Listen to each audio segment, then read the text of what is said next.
মিশানো তো অলরেডি পাওয়াই যাচ্ছে চাউলের গুঁড়ার সাথে অবস্থা।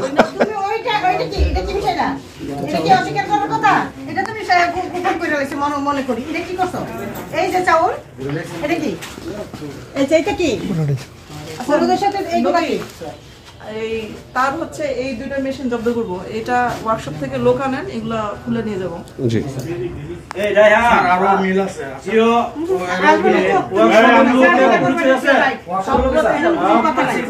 আমরা এই মেশিনগুলি খুলবো, মানে একটা ব্যবস্থা করো কিভাবে খুলে যায়। তুমি কোন জায়গায় করো? কেন শ্রমিক মাল কইরা দেন স্যার, আপনি যেই করেন নদীতে পালান বা কোথাও পালাই দিবেন। এই করা লাগবে। এখানে কত কেজি আছে? 300 350 কেজি। এটা কত কেজি? বস্তা করেন আপনার লেবার।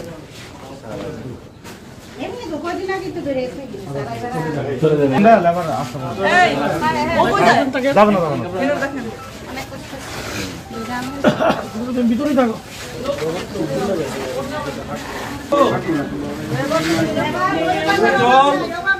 কোন দরকার আছে না?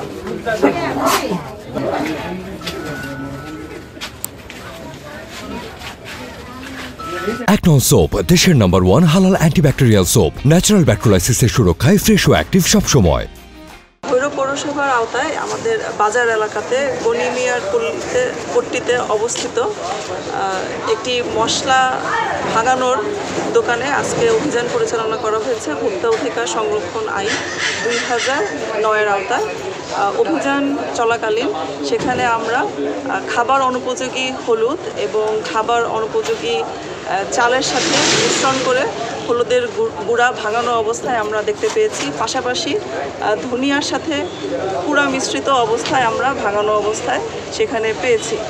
তাদের এই দোকান থেকে আমরা 600 কেজি গুঁড়া হলুদ এবং ধনিয়া আমরা জব্দ করেছি এবং জব্দ করার সাথে সাথে তাকে 20,000 টাকা জরিমানা করা হয়েছে।